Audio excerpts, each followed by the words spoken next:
Ciao and welcome back to my channel. Really happy to see you are proposing some ideas for new tutorial. Today I'm shooting flat shot photography for fashion e-commerce. You can use this set to shoot everything flat lay, but I'm gonna shoot today some joggers, a sweatshirt and a t-shirt.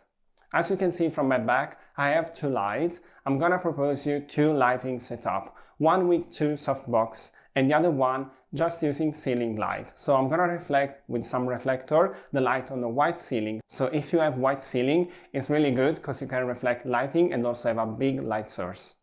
As you can see from my back, today I'm shooting on a table just to be comfortable for the tutorial, but you can shoot on the floor just using white paper. The camera is on a C-stand in the middle, just make sure the view is straight on. I'm shooting on 30mm, probably 35, so it's quite wide angle. Make sure you don't fill the whole frame, otherwise you can see the distortion. Just leave some space around the garment. As I mentioned, I'm using two soft boxes. I have a two Godox ID400 Pro. The power is set to 1/8, and then I have two tips inside. This is gonna help to soften the light. I'm gonna take a first image just to white balance and check the exposure. So I'm shooting with Capture One. As you have seen on the other tutorial, I really love this software because I can shoot tethering. So I can just pick the white balance, sampling the gray card in the middle. I think the exposure looks good. I can start shooting some joggers.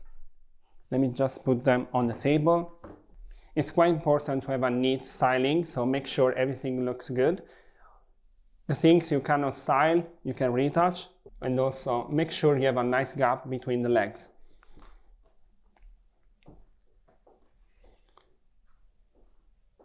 Okay, so as you can see, this is the frame.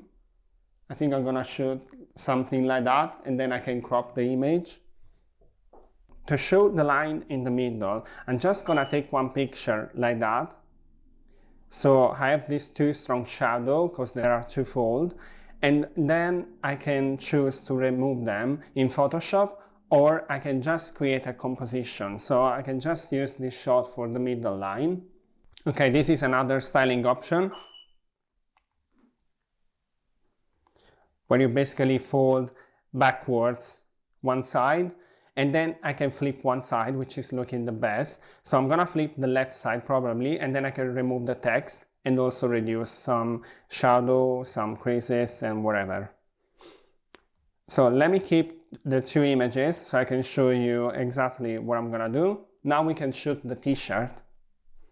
Make sure everything is properly steamed before you start.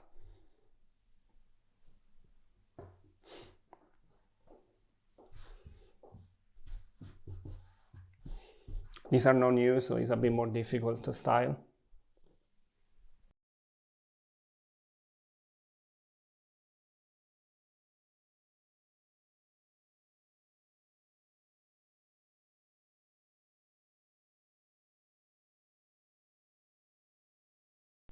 I don't mind the creases. It's an old t-shirt, so this is why it's creating lots of creases, but I can fix it.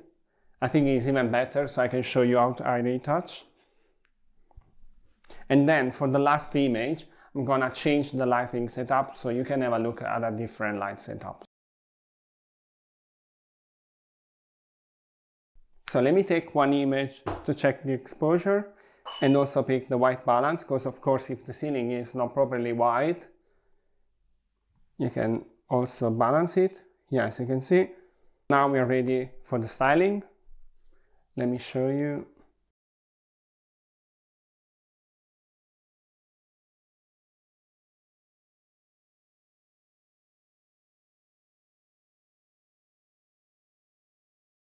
Styling is the most important thing if you have any prints, or in this case I have a strong texture. So make sure there are no creases. I mean, if there are some creases, you can retouch them with frequency separation.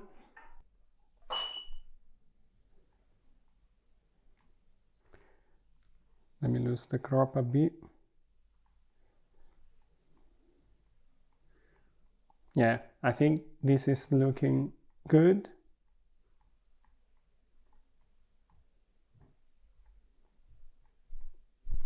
And then I can fix the shape a bit after in Photoshop.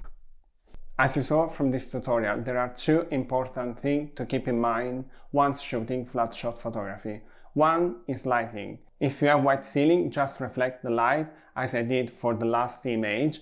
And if you don't have it, you can use two soft boxes, which is also quite simple to set up. If you're not confident with Photoshop and with retouch, keep an eye on creases so you can fix one shooting instead of fixing them after, especially if you don't know how to do it. I'm not sure how long is gonna be this tutorial, so probably, since I already know there are lots of things I have to explain for the retouch, I'm gonna create a separate video. So please, if you enjoyed this video, give me a thumbs up, subscribe to my channel, and also leave a comment down below for future tutorial you wanna see on my channel. I'm gonna see you in the next video. Meanwhile, just keep shooting and being creative. Bye!